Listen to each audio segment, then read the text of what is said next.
me vas a besar, cuando yo quiera me vas a querer, cuando yo quiera tú me vas a dar un cariñito, un cariñito, un cariñito, un cariñito. Lo que yo quiera tú vas a querer, mis caprichitos tú vas a aguantar, siempre mi vida esperando estarás, que tenga ganas de volverte a dar un cariñito, un cariñito, un cariñito, un cariñito.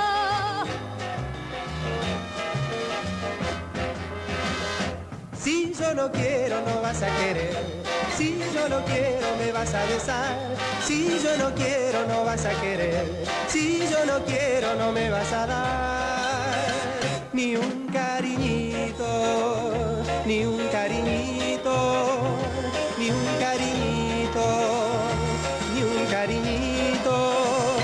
Lo que tú quieras no voy a querer, tus caprichitos no pienso aguantar, nunca mi vida te voy a dejar, si yo no quiero no me vas a dar ni un cariñito, ni un cariñito, ni un cariñito, ni un cariñito. Felices, contentos podemos estar, si juntos, muy juntos nos vamos a amar. No hay nada en la vida, no hay nada mejor, Cuando yo te pido, cuando yo te doy un cariñito, un cariñito, un cariñito, un cariñito, un cariñito, un cariñito. Bueno, esta es la quinta emisión de Alter Germinal.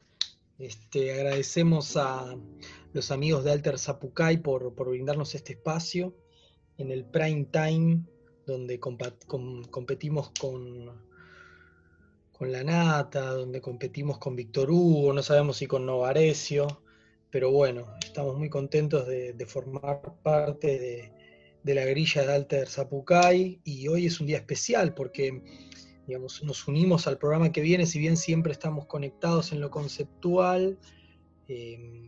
Hoy pensamos hacer las 2 horas, digamos, la primera hora Alter Germinal y la segunda hora todas músicas relacionadas a las películas de la temática, así que, digamos, es una excusa para celebrar la unión y para celebrar a Rodolfo Kuhn. Bueno, antes de ingresar en la temática de hoy, les recuerdo a los que nos escuchan por primera vez que el primer tema que tocamos fue sobre los judíos anarquistas en Buenos Aires. El segundo fue sobre la policía, una reflexión sobre el aparato represivo del Estado. El tercero fue una investigación de fuentes respecto a los usos de Stalin en los documentos secretos del Partido Comunista de la Unión Soviética del 55 a los 90. Y el anteúltimo programa, el previo a este, fue sobre la lectura del Capital. Hoy vamos a hablar sobre el cine de Rodolfo Kuhn, así es el título. Rodolfo Kuhn es un director de cine argentino, pero en simultáneo también es un personaje ineludible de la cultura argentina de la década del 60, que desafortunadamente es muy poco recuperado, cada vez menos, muy poco difundido, y en simultáneo sus películas a las que uno tiene acceso están en una calidad muy, muy mala. Entonces es interesante desde acá, de este espacio, recuperarlo, y no solo sus películas, sino que vamos a tratar de también indagar en su sensibilidad al momento de tratar, por ejemplo, las vinculaciones entre el cine y la política de la generación de los 60 como realizadores, y cómo, por ejemplo, militantes políticos, como por ejemplo exiliados, como por ejemplo esa generación que se va en los 70 y se reinserta nuevamente en la democracia, digamos, en un texto que Rodolfo Kuhn escribe en el 74, es publicado por la revista Crisis y también por la revista Tiempos Modernos.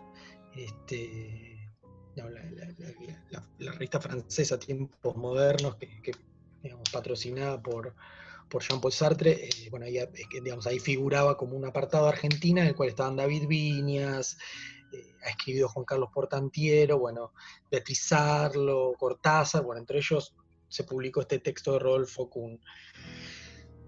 Dicho esto, bueno, también, él publicó 2 libros, uno, si no me equivoco, más de una cuestión más técnica cinematográfica y demás, y otro sobre la pornografía, mejor dicho, el cine de Armando Bo y la pornografía ingenua, y a mí me parece brillante, si bien hay, digamos, en lo personal tengo diferentes formas de entenderlo, del mismo modo que Bufa con el sexo, una de sus películas que hoy vamos a charlar un poquito, está la cuestión muy interesante del consumo erótico en determinados sectores de la sociedad y en otros sectores, y el cine de Armando Bo cómo se inserta en una cultura, en un erotismo particular de una sociedad muy conservadora. Y él rescata a Armando Bo de una manera que me parece original. Y es la originalidad, tal vez, de Rodolfo Kuhn al momento de tratar los temas, cómo los trata, la que nos lleva a nosotros a hacer este programa. Este programa no voy a estar solo, me va a acompañar Carolina, con la que en el año 2015 nos fuimos a la biblioteca del ENERC a revisar los documentos que podíamos encontrar ahí, leímos unas notas periodísticas, leímos artículos de libros, encontramos libro, digamos, los 2 libros de Rodolfo Kuhn publicados, y tuvimos la suerte de que uno de los bibliotecarios que ya no está en este mundo nos dio, como a nosotros nos interesaba el cine militante, nos mostró, no nos regaló, nos dio para que examinemos y le saquemos fotos a 2 números de la revista, creo que era Cine de Liberación, algo por el estilo, editada en Uruguay, que el tamaño es un tamaño perfecto para que ingrese en el bolsillo de atrás al momento de descartarla, digamos. Esa revista, nosotros tenemos ahí ganas de subirla a algún lado, así se puede leer, porque es muy interesante. Bueno, saludo a mi acompañante del día de hoy. Buenas. Bueno, sí, ya ahí adelantaste bastante, pero bueno, sí, la idea hoy es hacer como un poco una recorrida por el cine de Kuhn, por lo que él propone en su cine y también por fuera digamos, del cine, en sus textos, y digamos, lo que va sucediendo también en un proceso que se puede llamar como un proceso de radicalización política en su cine, como parte integrante de la generación del 60, del cine argentino, que bueno, que tiene varias cuestiones que incorpora este nuevo cine, que algunas ya se venían trabajando, pero bueno, queda más marcado a partir de más o menos de los 60, que es como una apertura a un nuevo campo, digamos, de lo que se puede filmar, de lo que se puede mostrar, de la forma de mostrarlo. Bueno, Kuhn también es un personaje que también no viene directamente de la academia. Él más que nada se forma en los cineclubs, después se va a estudiar medicina un par de años, deja, gana una beca, se va a Nueva York a estudiar en un instituto CIC de cine, que es dirigido por Hans Richter, que él es un artista bastante conocido, alemán, que tiene unos trabajos hechos de análisis de forma y de ritmo. Bueno, hay como una serie de ritmo con las que trabajan, y trabajaban mucho sobre cortometraje, así que también se forma mucho haciendo cortometrajes. Gana, si no recuerdo mal, un premio por Sinfonía en No bemol, que es muy difícil de ver, pero otro cortometraje que sí se consigue de él es Contracampo, que es del 58-59, está la disyuntiva de qué año es. Luego sí arranca con su carrera más de ya largometrajes, Hoy vamos a estar hablando sobre puntualmente algunos, sobre Los jóvenes viejos, para Pajarito Gómez, Ufa con el sexo y Argentina Mayo del 69, Los caminos de la liberación. Pero ahí también tenemos muchas otras películas, como Los inconstantes, que es un poco una seguidilla de Los jóvenes viejos. Después, bueno, le sigue Los jóvenes viejos, Pajarito Gómez ya en el 64. Viaje de una noche de verano en el 65, El ABC del amor en el 67, Ufa con el sexo en el 68. Ufa con el sexo es censurada, por lo tanto no tuvo un estreno comercial, y además el final fue cortado directamente, eso sí, no se consigue, no se pudo volver a ver. Hay como relatos, rumores sobre lo que sucedía en ese final, pero no lo tenemos. Luego sí, Turismo Carretera en el 68, bueno, en el 69, Argentina Mayo del 69, Los caminos de la liberación. Y luego ya en el exilio, él se exilia en el 75, se exilia a Alemania, a España, y luego ya en los últimos años en México, donde muere. Pero bueno, en el 75 hace La hora de María y El pájaro de oro, El señor Galíndez ya en el 84, o sea, pasan varios años hasta que él vuelve a filmar, también como este proceso del exilio que les pasó a muchos cineastas, de tener un corte en el medio, obviamente todo un proceso, y recién en el 84 vuelve a filmar El señor Galíndez, y toda esa ausencia en el 85. Ese sería el recorrido. Bueno, en el 87 él muere en México, tenía un par de proyectos que no llegó a poder producir, mismo cuando él se exilia, tenía 2 proyectos también ahí que no llegó a realizar. Entre uno de ellos había una película que iba a realizar sobre la masacre de Trelew. Bueno, eso sí, como un pantallazo breve, muy breve, de su vida, de su obra. Bien, perfecto. Bueno, entonces la propuesta del programa va a ser tocar tres películas exclusivas de él, que son Los jóvenes viejos, Pajarito Gómez y Ufa con el sexo. Y después una película colectiva que es 1969, mayo del 69, Los caminos de la liberación. Entonces va a haber bloques donde van a estar separados por audios de esas películas. Así que bueno, empezamos Alter Germinal, Alter Zapucay, homenaje a Rodolfo Kuhn. ¿Qué te pasa? Me duele la cabeza. Estoy aburrido, qué sé yo. Yo también estoy aburrido. Estoy aburrido de mujeres que no me importan. Estás loco. Loco no. Viejo. Viva la vejez. ¿Qué día es hoy? Sábado. ¿Y si nos vamos a Mar del Plata? ¿Sin dormir? Sí, ya. ¿Y tu derecho romano?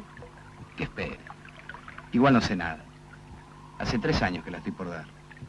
Mi vieja cree que estoy en tercero. Se va a poner de contenta la semana que viene. Le voy a decir que pase a cuarto.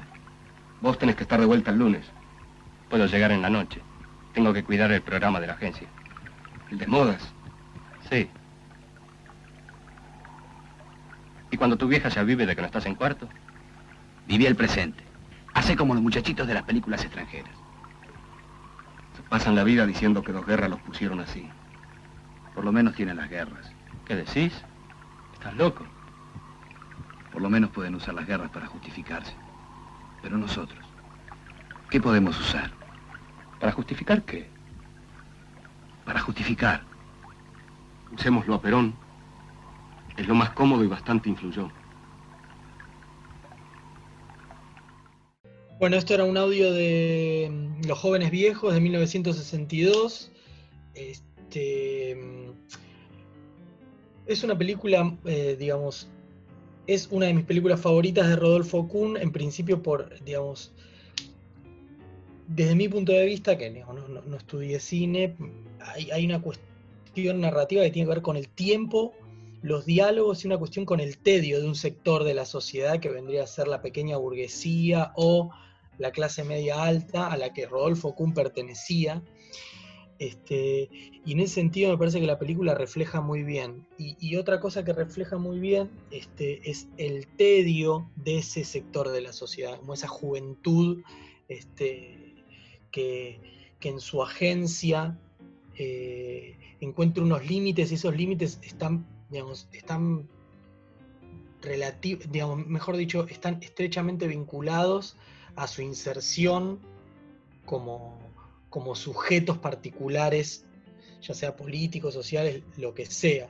Juan José Sebrelli, en su célebre trabajo, que hoy lo vamos a citar varias veces, que se llama Buenos Aires, vida cotidiana de alienación, también de la década del 60, él plantea esta cuestión de la liberación del... Juan José Sebrelli dice esto: la liberación del proletariado también va a liberar de ese tedio. Y me lleva a esta película, que el guión fue escrito por María Luisa Bemberg, y si no me equivoco es de Ríos, que se llama Crónica de una señora, donde se ve el tedio también de las clases altas.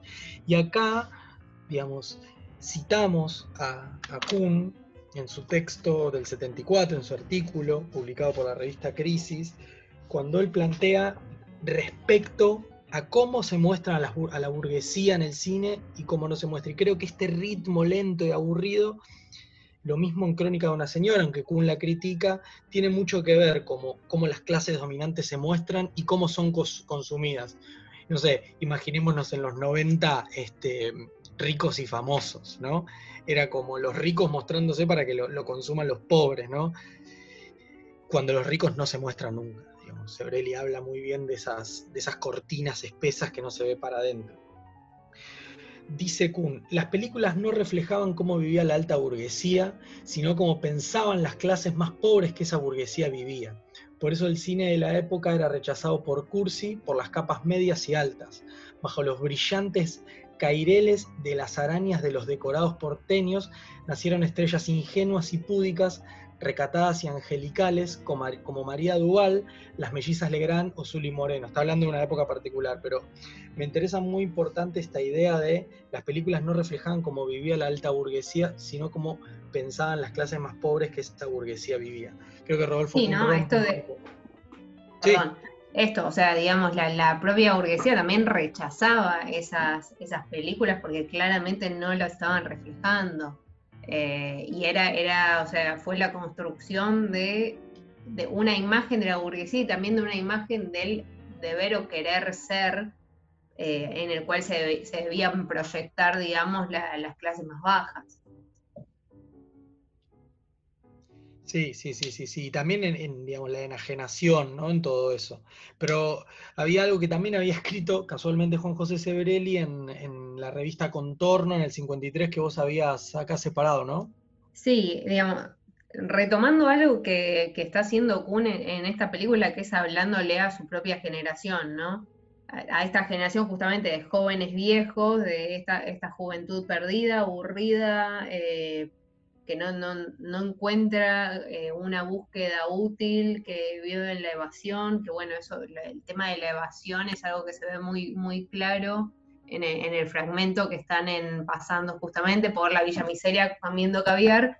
En ningún momento del plano, que es un plano en el que no hay ningún tipo de subjetividad, los vemos a los tres en el auto frontalmente, y en ningún momento miran siquiera para un costado, es como si estarían adentro de una cápsula jugando en esto. Ay, bueno, qué buen nombre para una película, ¿no? Como esta cosa, no puede haber un compromiso concreto, pero puede haber como un juego ahí en el que realmente lo que se termina haciendo es evadir la realidad y lo que los rodea.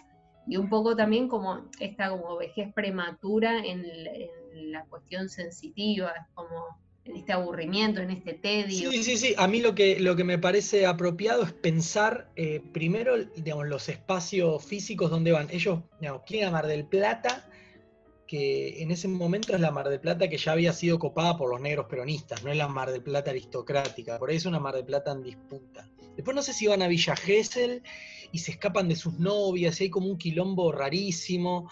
No me acuerdo si es Villa Gesell o que eran Los Inconstantes, pero no me acuerdo, porque son muy parecidos. Sí. Creo sí, que sí. es ahí, pero Pero pensá que se van a Mar del Plata en invierno y que después no me acuerdo Sí. dónde leí, si fue en algún artículo, que en ese momento obviamente todo lo que sucedía en el cine promovía obviamente algún tipo de consumo y parece que después la gente empezó a ir en invierno a Mar del Plata. Porque Lo obviamente interesante, sabemos que en invierno Mar del Plata es un garrón, seamos sí, sinceros. sí. Pero es interesante en la película que a donde ellos van hay aburrimiento y cuando intentan evadir, evaden como en un digamos, utilizando lo popular como de una manera naif, ¿no? Caviar en la Villa Miseria. Usemos de chivo expiatorio a Perón, ¿no? Perón, sí. Ahí ya se nota por dónde va también el pensamiento político de Kuhn, que desde mi punto de vista suscribe una izquierda nacional desde una perspectiva muy particular, ¿no? Entonces, Los Jóvenes Viejos es tal vez como, se inserta en los 60, ¿no? 63, digamos, ya pasó la generación de Contorno, digamos. ¿Querés leernos ese fragmento de leo Sebrelli? eso y primero que te quería decir una cosa más de justamente esto que estábamos hablando de los espacios, que labura mucho, digamos, si bien dice como, bueno, esos muchachitos de las películas europeas tenían de dónde agarrarse, pero juegan también con algo que veíamos en esas películas, en el Nouvelle Vague, de un poco de cómo el ambiente y el contorno justamente que los rodea nos cuenta cómo se sienten por dentro. Sí. ¿No? Un poco todos estos espacios que ellos van transitando también es como un claro reflejo de cómo se van sintiendo. Perdón, eso me recuerda a esa frase de Marc Ferró del cine como agente de la historia, que muestra que una sociedad dice de sí misma y lo que no dice, ¿no? Sobre todo ligado a la guerra y a Rusia y todo eso, pero me parece muy interesante a esta generación de los 50-60, que en un punto era la que estaba destinada a cambiarlo todo, pero por otra parte, cuando no hacía eso, estaban en ese estado de ameba y demás, que la realidad pasaba por otro lado, y sobre todo, digamos, es la generación que el peronismo transformó su vida para bien o lo transformó para mal. Si ellos vieron el fin del peronismo siendo jóvenes, muy niños, y vieron la total proscripción del peronismo y vivieron de los 6 golpes militares, 5, digamos, es esa generación. Sí, es una locura. Bueno, léenos esto. Leo el fragmentito de Sebrelli, que está en los Martinfierristas, Su tiempo y el nuestro, del número 1 de Contorno. Que es con esto abre Contorno. Que es previo, digamos, a esta película, pero bueno, claramente está hablando de la misma generación. Digamos, Sebrelli, si bien no era un militante activo de Contorno, digamos, uno se compraba la revista Contorno y la primera página venía con esto. Estaban discutiéndole a los martinfierristas, la revista Martín Fierro, ¿no? Como decía David Viñas, ellos recuperaban a Estrada y a escritores de kiosco, como le decían por Roberto Art.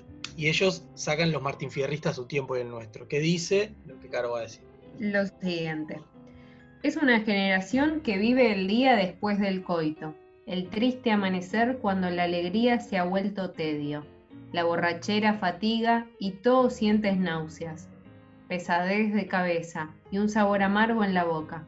Son jóvenes envejecidos antes de madurar, fatigados y desilusionados, que flotan en el aire al azar, que deambulan como fantasmas entre cadáveres, al decir de uno de ellos. Como fantasmas entre cadáveres. ¿Le parece que yo realmente me merezco este disgusto? Usted nos ha confundido. Usted ha confundido a mi hija. Mi hija no es una cualquiera. ¿Usted qué se cree? ¿Usted se cree que yo la he educado para que se venda por una libreta de matrimonio? Dios mío, qué desagradable es todo esto. Debí darme cuenta de que sus intenciones no eran serias. Es que yo... Vea, Juan, olvidemos esto. Si quiere seguir siendo cliente de esta casa, ya que como amigo no es posible, no volvamos a hablar de esto. A mí las vistas con final triste me postran.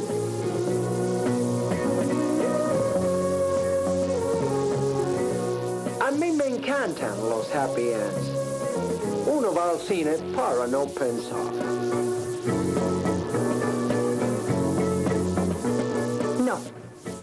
Vamos a hacer un final para que ustedes se queden contentos. Bueno, ahora recién escuchamos unos audios breves y con una calidad más que polémica de la película Ufa con el sexo. Es una película que nunca recuerdo bien con quién la hizo, quién lo escribió, con quién participaron en esa película, que era gente del teatro y demás. Es una película que actúa Marilina Ross. Es una película que parte, digamos, en principio está esta imagen de la colonización de América, el uso de, digamos, como los europeos, América, esa visión muy dependentista que está también en el texto del cine argentino que se vende por migajas, el cine que se vende por migajas, donde él compara burguesía e instituciones, y hacen preguntas a la gente de la sexualidad, digamos, ligadas a, digamos, son preguntas que incomodan a la gente, y me parece que en ese sentido algunas parecen actuadas, las respuestas nunca lo sabremos, pero y después arranca la historia, que es la historia de, como escucharon en el audio, de una chica prostituta que enamora a un tipo, y la relación es una relación mercantil. Cuando él quiere expresar un sentimiento y demás, es como la crítica de la familia de la prostituta es porque la trata con amor, cuando en realidad, ¿por qué creen que han tomado a mi hija, como dice el audio? Sí, todo el tiempo en la película va jugando con la doble moral. Perdón, pero quería decir una cosita sobre el comienzo, que es bastante particular. La película comienza, primero entramos en una ficción, en otra época, colonización, y después nos entramos de repente en la ciudad, Marilina ahí haciendo preguntas cual notera, como un noticiero, como juega entre lo ficcional y lo documental. No terminamos de saber en algunos momentos esto que decía, si es documental o no, y de repente vuelve del todo al registro ficcional y nos mete en la historia. Y al final vuelve a hacer lo mismo, corta de nuevo Marilina, que es como este agente que está ahí, como casi como un poco como si fuera la voz de Kun, y no, como es un agente externo e interno de la película continuamente. Al final corta y dice, no, bueno, está bien, les vamos a entregar un final feliz porque ustedes se lo merecen, y al cine a que vienen, a nada, a no pensar. A no pensar que es algo que vamos a escuchar después de nuevo en su misma voz, en un fragmento que vamos a escuchar después. Sí. Como que, bueno, se repite esta cuestión de la evasión, ¿no? Pero acá está el sexo, ¿no? Y el ufa con el sexo es porque una mujer dice ufa con el sexo, como podrida y demás. Y bueno, digamos, retomando a esta cuestión de los 60, Sebrelli escribe sobre la sexualidad de las clases medias. Digamos, tengamos en cuenta que acá la gente vivía un proceso, digamos, pensemos que acá estaba desde el 66 Onganía, digamos, y era una dictadura que dijo, esto va a ser indeterminado, y es una dictadura terriblemente moral, ¿no? Entonces, no es una cuestión como por ahí vivimos ahora lo sexual como una característica emancipatoria desde el consumo. Acá lo sexual ponía en discusión elementos políticos, ¿no? Sí, había una cuestión emancipatoria igual claramente de lo sexual en esa época, desde mucho más desde lo político, obviamente. Incluso a la protagonista de la película, que es Elsa Daniels, nos la presentan como una feminista de la nueva ola, leyendo a Simone de Beauvoir. Así él la encuentra por primera vez en un café, cuando él se acerca a ella con su auto, muy cómodo. También como esta cuestión de él adentro del auto, acercándose, alejándose a su ritmo, hasta que ella, chau, nos vimos, se fue.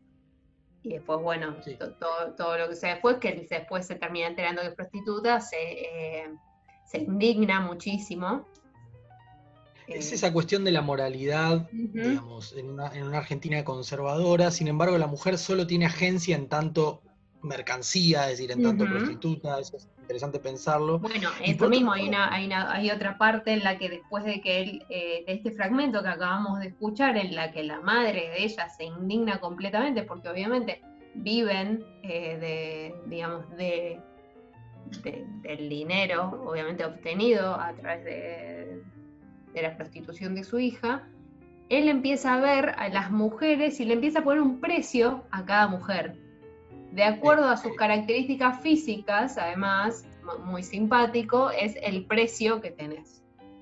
Sí, y por otra parte me interesa, digamos, con esta película podemos nosotros entender por qué la aborda Armando Bo, hace esas entrevistas, digamos, esas entrevistas muy graciosas sobre, no sé, el cine de exportación de Armando Bo, donde Isabel Sarli, al no saber, digamos, los idiomas, digamos, creo que vendían las películas para Alemania, y le decía, mueve la boca, y recitan a todo la formación de Independiente, y él dice algo muy interesante, volviendo a esto de Simone de Beauvoir, ¿no? El público de las películas de Armando Bo era gente del interior, conservadora, que iba al cine a hacerse la paja con Isabel Sarli. Sin embargo, Armando Bo estaba en tensión con ese público intelectual que iba ahí como a consumir irónicamente o a, viste, decir, como un consumo suntuario, ¿no? Esta cuestión del cine de Bo. Y lo que dice, dos cosas dice Kuhn. En primer lugar, ¿en qué lugar está el intelectual en el cine de Bo? En el impotente. Que hay una mujer sedienta de sexo que va a su marido y su marido está leyendo La Peste y no quiere coger y él no lo puede satisfacer. ¿Quién lo satisface? Las bestias. Las bestias allá afuera que abundan en las películas de Sarli. Y por otra parte, otro elemento muy interesante es cuando Kuhn va a ver una película, si no me equivoco, es en Centroamérica, de Armando creo Bo. que en Perú, no, en Panamá. Cuenta la experiencia de ir tipo acá muy, muy porteño, acá en Capital, como todos hasta se ríen como de alguna situación, y de repente después va a Panamá, ve una película, se ríe en un momento y lo miran con una cara como rajada acá, déjame hacerme la paja tranquilo. Claro, tal cual. Eso me parece muy interesante, ¿no? Nuevamente criticando esta clase media como, digamos, determinados accesos culturales. Es muy claro el momento en el que critica al intelectual harto esto que acabas de contar. Sí. Y bueno, Sebrelli lo que dice es, en Buenos Aires, Vida Cotidiana de la Nación, cuando describe la moralidad de la clase media, dice: la hipocresía es, pues, el lote de la clase media. El pequeño burgués desea secretamente la mujer del prójimo, pero predica la fidelidad conyugal y, a la vez, ridiculiza al marido cornudo. Exalta la virginidad de las mujeres al mismo tiempo que disimula la promiscuidad de los varones, convirtiendo a sus hijas en vírgenes a medias que masturban a sus novios en la butaca del cine o en el sofá de la sala. Y, por sobre todo, condena enérgicamente toda actividad sexual que se aparte de la naturaleza, sin advertir que se encuentran en su propia clase los mayores índices de onanismo y de homosexualidad. La clase media da su preferencia a la masturbación no solo porque el habitual régimen sexual de Buenos Aires es la privación, sino porque además no encuentra satisfacción suficiente en el acto intersexual, desalentado por la frecuente frigidez de sus mujeres y por su propia incapacidad para excitarlas, como consecuencia de sus inhibiciones y de la indisoluble asociación que hace entre el placer y el sentimiento de culpabilidad. Además, los ensueños que acompañan a la masturbación constituyen una fuga de la realidad, actitud que, como ya viéramos, es una constante de la clase media. La evasión en lo sexual, digamos, como veníamos tocando, digamos, está esta división que hubo, ¿no?, en el cine de Kuhn de lo sociológico, antropológico y no me acuerdo cuál otra, pero la evasión está en todas, me imagino. Sí, la división esa que decís, sí, es digamos, como un cine psicológico, que es los jóvenes viejos, los inconstantes, la beta sociológica con, bueno, Pajarito Gómez, que ahora vamos a ver, y la político-testimonial con Los Caminos de la Liberación y las producciones posteriores, que es una división que hace Elena Goiti. Sí, en esto que decías, como esa cosa del coito culposo, de la masturbación también como una enajenación, también incluso como del sexo, también una idea del sexo en la que la masturbación puede no ser una enajenación también de eso y puede ser otra forma de sexualidad. Esta cuestión como de la homosexualidad reprimida y oculta, pero que está que se encuentra de todos modos dentro de la clase media, pero que obviamente es parte de la propia evasión que la constituye el ocultarla, ¿no? Y también esta idea que trabaja vos y que lo trabaja bastante en el libro de la mujer insaciable, ¿no? Que es como una característica en el personaje de Sarli en varias películas, en la que va y busca algún hombre con otras características por fuera de... siempre un salvaje. Sí, bueno, en una termina siendo tipo ay, no me sale, el bombero, tipo ya es un delirio, es como, o bueno, carne, que ya es como la violación una y otra vez, ¿no? Sí. Igual está la cuestión social en vos, eso sería interesante dedicar un programa entero a toda la cuestión de los yerbatales. Y se podría pensar en el texto de Barrett, de los yerbales, la película Las aguas bajan turbias del Carril, ¿no? Sí. Y Los Mansú, que es una película de Isabel Sarli y Armando Bo, que toca ese tema y bueno, con esa particular visión. Sí. Yo creo que en los 60 se tomó en serio al cine de Bo, y creo que ahora se lo está tomando en chiste nuevamente, ¿no? Hace un tiempo.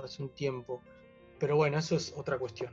Bueno, pasamos al otro bloque, que es el de Pajarito Gómez. Vamos a poner un audio y salimos con eso. Hicimos 3 grupos. Uno con adolescentes de ambos sexos, de alrededor de los 15 años. Otro con padres y madres de familia, de alrededor de 40. Y un tercero con empleadas, clase media baja, entre los 20 y los 30. Aparecieron emergentes muy interesantes. ¿Qué son emergentes, che? Lo que emerge. Yo soy medio antiguo. Yo no dudo de todo esto. Los emergentes, las encuestas de mercado, la psicología. Y yo sé que sirven para vender jabón o heladeras. Pero uno tiene años de experiencia con los cantantes y con el público. ¿No le parece, doctor, que basta con inventar un romance y arreglar la publicidad con las revistas y los disc jockeys, haciéndolo de siempre? Mire, Gravini, ya no es tan sencillo, ¿eh? Mire cómo nos equivocamos con ese pibe Mickey Scalone. Con Pajarito no podemos equivocarnos, ¿eh? Siga, Rivarola. Los padres querían un buen muchacho y un buen ejemplo que desplace la responsabilidad de educar a sus hijos. Los muchachos no tienen inconvenientes en admitir que los de una figura menos severa, una especie de hermano. En suma, los 2 grupos necesitan un líder. Eso es fundamental. ¿Y las empleadas? Ellas quieren una nueva fotonovela. Ídolos con romance. Quieren soslayar la realidad. Evasión. Evasión. Ajá. ¿Y qué tipo de romance? ¿Romance con cama o romance con romance solamente? Bueno, si tiene una chica no molesta que se acueste con ella. Siempre que se diga en el tono meloso y superficial de las revistas, claro. Yo resumiría así. Machito, buen hijo, tiene un coche muy veloz pero maneja con prudencia, gana mucha plata pero la usa bien, dona algo a Alpi, le compra una casa a la madre, invierte para el futuro, no se mete para nada en política. Dice cosas tales como, si todos somos buenos y sentimos mucho amor, el país saldrá adelante, etc. Ahora, ustedes me pedían también información respecto de los temas de las canciones. Por un lado, evasión, ya saben. Por otro, que rompa esquemas, pero no mucho. Nada de rebeldes sin causa que aquí no corren. Y bueno, más o menos lo que yo decía antes, che. Bueno, escuchábamos un fragmento de Pajarito Gómez del 65, en la cual, bueno, están Lautaro Murúa y Federico Lupi, grandes valores actorales del cine argentino.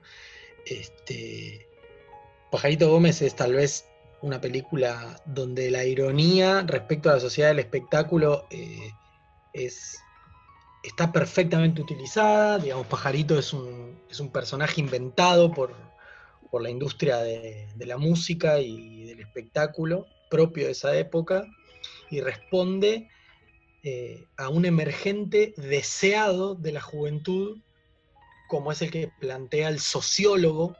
Digamos, acá tenemos las ciencias sociales al servicio del Estado conservador, ¿no? Digamos, esta idea de que sea un loco, que sea machito, y a la vez pero buen hijo. Buen hijo, que maneje rápido, pero con precaución. Con cuidado. Es Palito Ortega, ¿no? Sí, es Conociendo sí, Rusia. claro. Son todos estos emergentes que despolitizan radicalmente y llevan a la juventud a un estado total de evasión, ¿no? Digamos, como evasión. Emergentes juveniles, digamos, acá es muy directo porque, bueno, además está toda la cuestión pacata nuevamente con el amor, digamos, esta niña del interior que se encuentra con él y cuando están juntos es terriblemente horrible y frustrante para los dos. Es decir, Pajarito es un chico del interior que le inventan una vida y cuando él la vive está entre divirtiéndose porque es famoso, pero a la vez está vacío totalmente. Sí, está anulado, o sea, es como, digamos, en los jóvenes viejos teníamos esta juventud sin horizonte, que estaba como perdida, que deambulaba, y acá tenemos una juventud que ya ni siquiera puede tomar decisiones, que todas las decisiones ya están tomadas por ellos y por ellas. Es como, ya está, vas a hacer esto o vas a consumir esto y vas a desear esto y ya está, y ya no hay salida de eso. Y Pajarito Gómez vendría a ser, digamos, un fermento vivo de una herramienta de dominación. Es el humano prototipo para una generación, ¿no? Rodolfo Kuhn lo nombra en El cine que se vende por migajas. El cine que se difunde es esto. Argentina Sonofilm, como institución que representa a las madres de buenas costumbres, a la iglesia y a las Fuerzas Armadas, necesita que los jóvenes sean como Palito Ortega, ¿no? Sobre todo en una época, digamos, del 65, que son los albores de la lucha de clases más fuerte de la historia argentina, que se abre en el 69, que es lo que vamos a hablar al final del programa. Entonces, en ese sentido, el tratamiento de Pajarito Gómez es muy bueno. Está toda esta interpretación de mediados y fines de los 60, muy francesa, de la enajenación, que están los manuscritos económicos filosóficos del 44 de Marx. En ese sentido, esta idea de el ser humano se enajena, digamos, es decir, mientras consume menos es, mientras reproduce su vida en esa dinámica, menos vive. Esta idea muy de los situacionistas está totalmente en esta película, ¿no? Mientras Pajarito es ese personaje, está cada vez peor.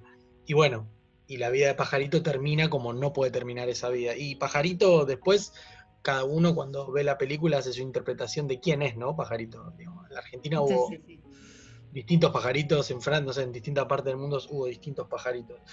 Pero sí, después también todo el proceso que va haciendo Kuhn, justamente de este desmontaje de lo mediático en todos los tipos de construcción que puede haber, ¿no?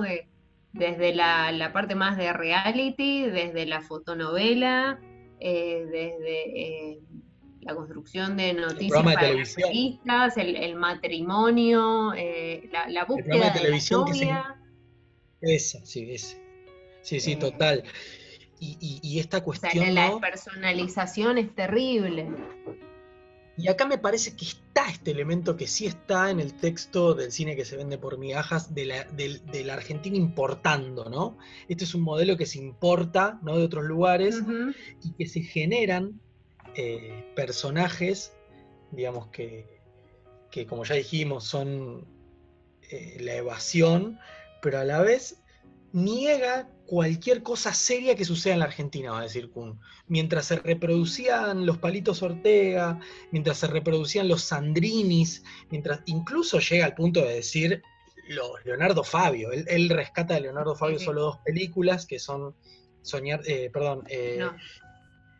Aniceto y la Francisca, el romance de Aniceto y la Francisca, y Crónica de un niño solo, y él dice que después las otras son derecha peronista, estética luperreísta, sobre todo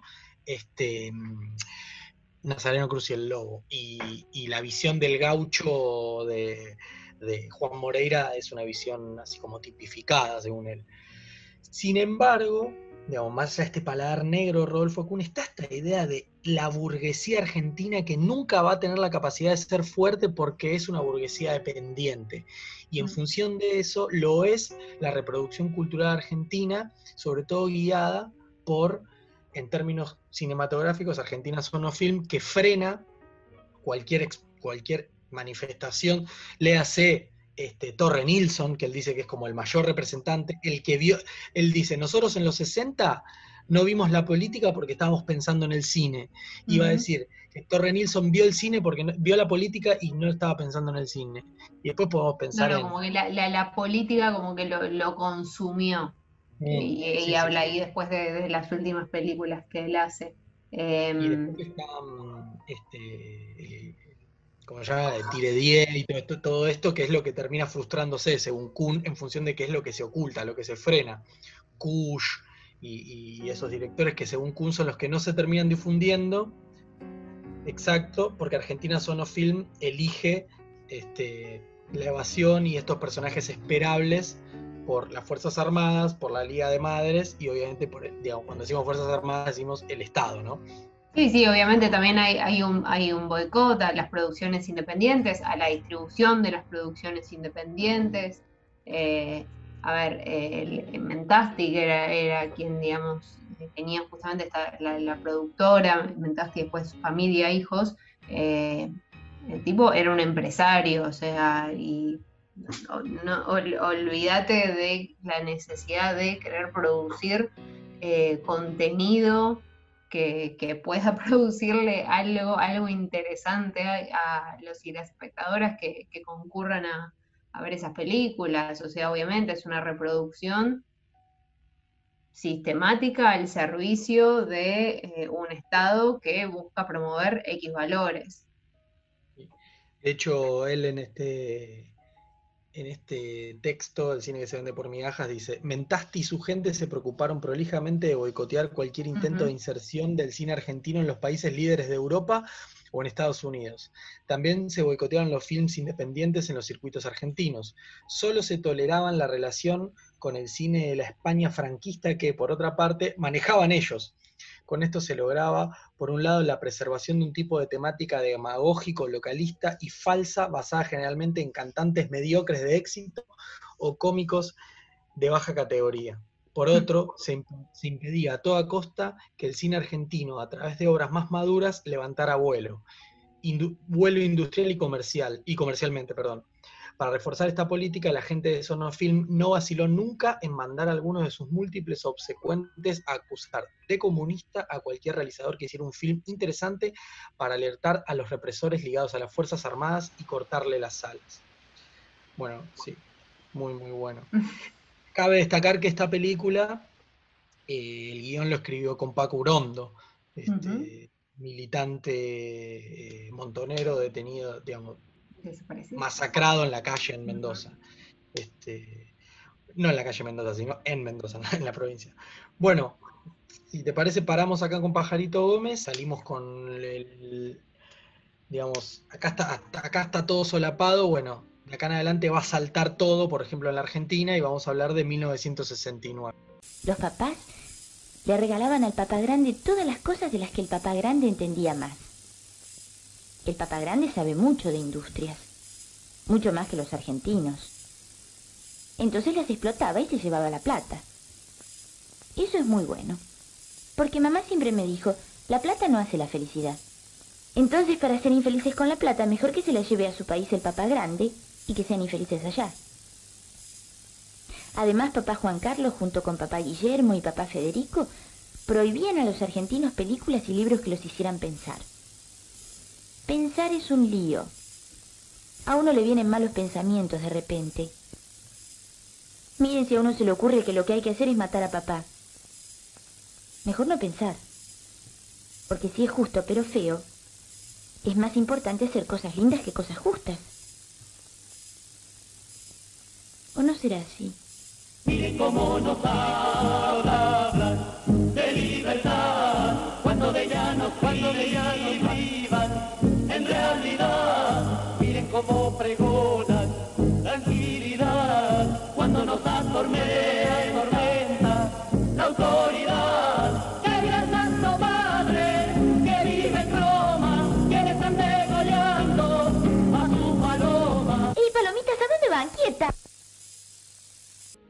escuchábamos ahí a Marilina Ross nuevamente en la película, bueno, Argentina, de los realizadores de Mayo, Argentina Mayo del 69.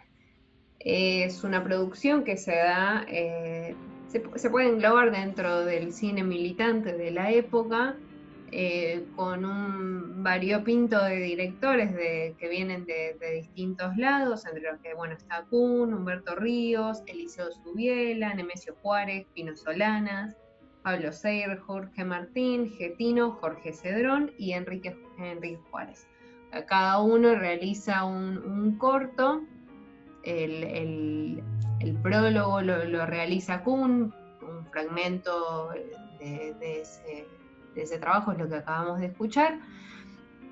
Con distintas técnicas cada uno va tomando distintas cuestiones. Tenemos, por ejemplo, el de Eliseo Subiela, que nos enseña a hacer una molotov de forma muy publicitaria, como lo que él solía realizar. Cada uno, digamos, con su impronta, va tomando distintas cuestiones muy relacionadas digamos, desde el cine militante, pero que es algo que automáticamente se diluye, digamos, no hay una continuidad después de esta producción. Quería leer una frase muy cortita de Kuhn, que me parece que está buena como para abrir esta nueva etapa, digamos, en su cine. Él dice: la misión del artista en este medio social es entonces desmitificar, servir de factor desalienante para ayudar a la gente a vivir. Digamos, es algo que un poco él obviamente ya venía haciendo, pero justamente en este proceso de radicalización que planteaba al principio, creo que lo podemos ir viendo cómo se va intensificando y cómo va trabajando más con estas cuestiones. Llama mucho la atención como este director es muy poco conocido digamos, acá en Argentina, tanto sus producciones como sus escritos. La verdad que llama mucho la atención, incluso mismo en escuelas de cine, en universidades. Es un director que incluso se trabaja poco. Sí, bueno, en lo político es interesante pensar que los realizadores de Mayo, como dijiste vos, Carlos, es variopinto, porque tenemos lo que es el grupo Cine de Liberación, que es más de tendencia nacional, de socialismo nacional, ligada al peronismo de izquierda, la tendencia, donde estaban Getino, Solanas, y bueno, quien filmó Operación Masacre y filmó esa entrevista a Firmenich y Montoneros, que bueno, que luego desapareció, es un director de cine desaparecido. Después teníamos el cine de la base, que es por fuera, digamos, a lo que es el peronismo o a la izquierda nacional, que era de la izquierda marxista, más ligado al PRT, en el cual, digamos, se destacaba Raimundo Gleiser, a quien le vamos a dedicar un programa, obvio. Y los realizadores de Mayo, que eran sueltos y de un poco de cada lado, ¿no? Y creo que Rodolfo Kuhn, si bien en el cine que se vende por migajas está claro, digamos, la teoría de la dependencia estaba de moda en esa época, ¿no? La idea de que la Argentina es dependiente de las colonias, digamos, Argentina como semicolonia del imperio yanqui y demás, digamos, es muy discutible al día de hoy, pero en esa época estaba esa teoría de Wunder Frank, que luego Cardoso la llevó adelante, después Cardoso fue presidente del Brasil, estaba muy de moda. Y era muy subsidiaria, si leemos, digamos, la idea de la renta agraria diferencial de Marx en clave nacional popular, a la izquierda peronista. Y Rodolfo Kuhn suscribe esto por una manera particular, digamos, esta burguesía argentina incapaz de realizar sus tareas, pareciera trotskista eso, pero no, él lo lamenta eso. Y, digamos, vio con buenos ojos, por ejemplo, la primavera camporista, vio con buenos ojos la muy corta participación de Octavio Getino a cargo del ente cinematográfico, y luego del 75 en adelante, como dijo Getino y él se apoya, el cine, digamos, comienza la noche del cine, dicen ellos. Pero sin embargo hay algo que, digamos, el cine se vende por migajas, tiene que ver con eso, ¿no? Como la semicolonia, la Argentina estancada por sus clases dominantes, porque no realizan sus tareas, pero digamos, lo tienen que hacer, ¿no? Digamos, reivindica como, digamos, en un punto Irigoyen, en un punto a Perón, pero intenta superarlo. Falta esta cuestión, tal vez quién lo supere o no, tampoco tiene la obligación de decirlo porque es un artículo que habla del cine. Pero está bien claro en este prólogo, como vos decís, esta idea del padre, que en el audio que pusimos, ¿no? Uh-huh. El padre sabe de esto, el padre sabe de lo otro, esta relación oligarquía, imperialismo muy de la época y muy de esa lectura. Pero lo que los une, y lo interesante es que esta película es Mayo, los caminos a la liberación, de los realizadores. Mayo 1969, como plantean un sinfín de autores y autoras, sobre, no sé, los ligados al Sixo, Balbé y demás, lucha de clases y demás, es un parteaguas, porque acá en la Argentina sucede el Cordobazo. Y Exactamente. Es una movilización de masas, obrera y popular. Después está el Rosariazo y el Viborazo, que ya son movilizaciones obreras, y empiezan a participar las organizaciones armadas. Eso ya empieza a ser, se abre un periodo de crisis revolucionaria, sin duda. Cae el gobierno de Onganía, que les cagó la vida a la generación de los 60, y empieza, digamos, algunos luchan por la vuelta de Perón, otros luchan por la guerra revolucionaria y el socialismo, lo que sea, pero es muy interesante pensar de que se escribe en ese momento, en el momento de la rebelión popular y obrera al Cordobazo, en el momento donde Lucifuerza y las mujeres trabajadoras cordobesas llevan adelante una huelga general que, digamos, termina tirando abajo y abre una crisis política y económica, mejor no abre, sino que manifiesta una crisis política, sobre todo, de la burguesía argentina y de los representantes que en ese momento eran los militares. Después viene Lanús, y Lanús se llama Elecciones, y vuelve Perón a un momento de apaciguar un poco la lucha de clases. Bueno, después ya sabemos la historia, Perón girando a la derecha, pero esta película es manifiesto. Cuando uno la ve, le dan ganas de salir a cagarse a piedrazos con quien se cruce, porque es eso, es manifestación de una lucha de clases y una lucha de calles abierta, y este quiebre que es el Cordobazo, ¿no? Que también es recordado últimamente como una epopeya lejana, y algunos prefieren que siga siendo lejana y que mejor sea un recuerdo, ¿no? Pero el Cordobazo bastante cercana y la tenemos latente. Sí, porque afortunadamente no hay una crisis revolucionaria, no hay ese tipo de cosas, no existen. Pero no nos olvidemos que en Córdoba, digamos, antes de estar Schiaretti, estuvo, digamos, todo este proceso revolucionario que llamó a los directores de cine, hasta de distintas tendencias al interior de la izquierda, a juntarse y hacer esta película, que, de tan extremo que es el mensaje, es muy violento, anonimato total, permanecieron en anonimato. Sí, obviamente los nombres de los realizadores se conocieron muchos años después. Pero bueno, también igual es particular, digamos, y también como nada, como algo muy, muy de la época, de que lamentablemente quedó en esto. Sí.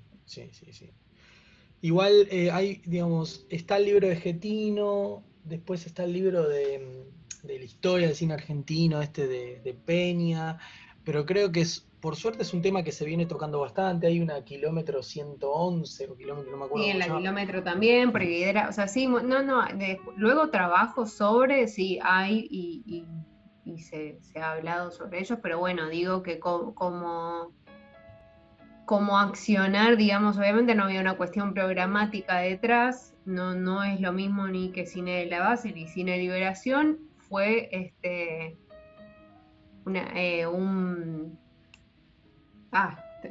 no me sale la palabra.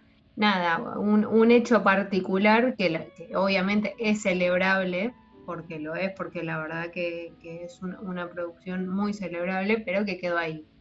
Sí.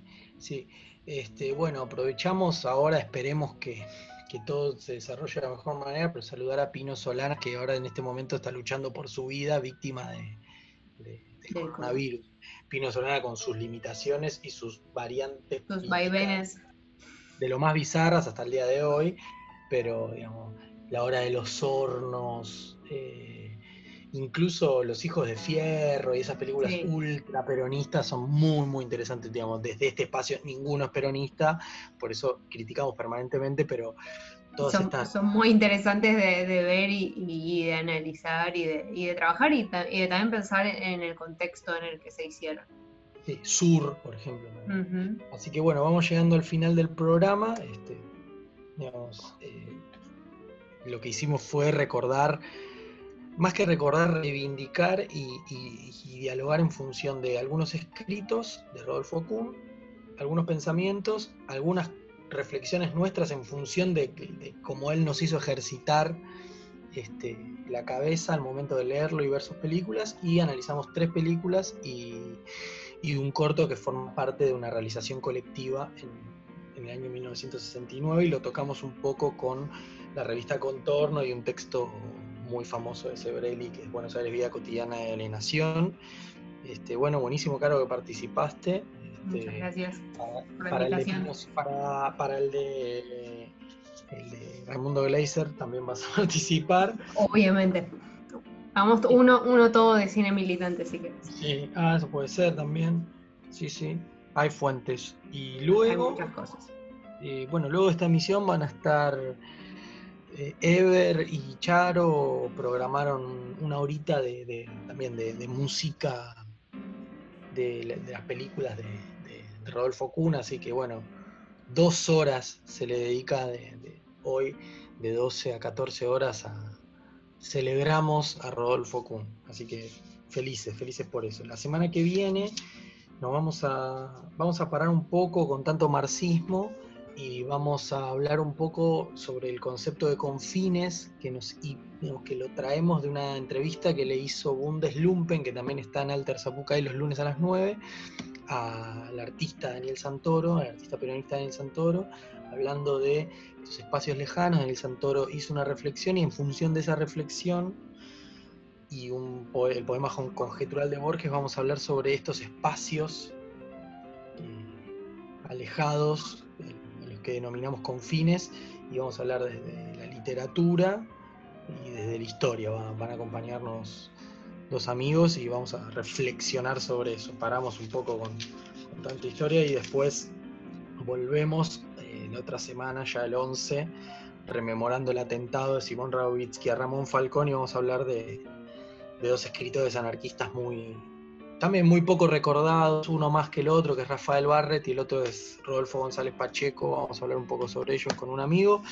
Y nada, bueno, nos vemos en la próxima emisión. Acá dejamos el final de la película, cuando en el velorio de Pajarito Gómez ponen una de sus canciones, aparece Paco Urondo bailando, y bueno, es un final increíble.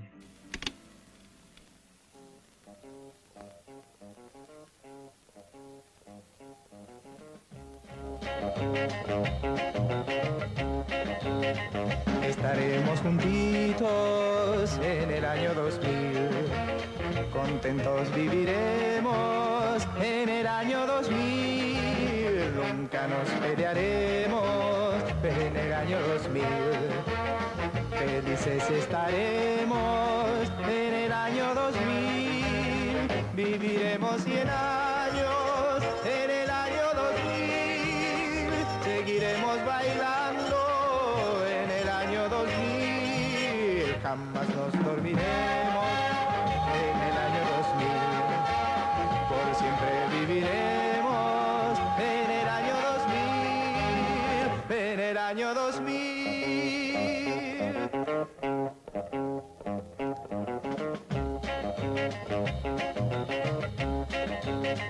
Estaremos juntitos en el año 2000, contentos viviremos en el año 2000, nunca nos pelearemos en el año 2000, felices estaremos en el año 2000, viviremos 100 años en el año 2000, seguiremos bailando en el año 2000, jamás nos dormiremos en el año 2000, por siempre viviremos en el año 2000, en el año 2000.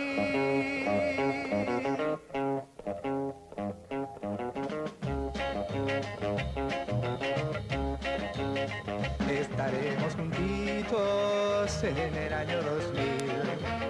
Contentos viviremos en el año 2000. Nunca nos pelearemos en el año 2000.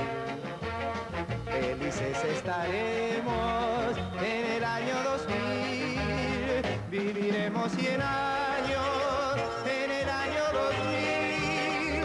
Seguiremos bailando en el año 2000. Jamás nos dormiremos en el año 2000. Por siempre viviremos en el año 2000. En el año 2000.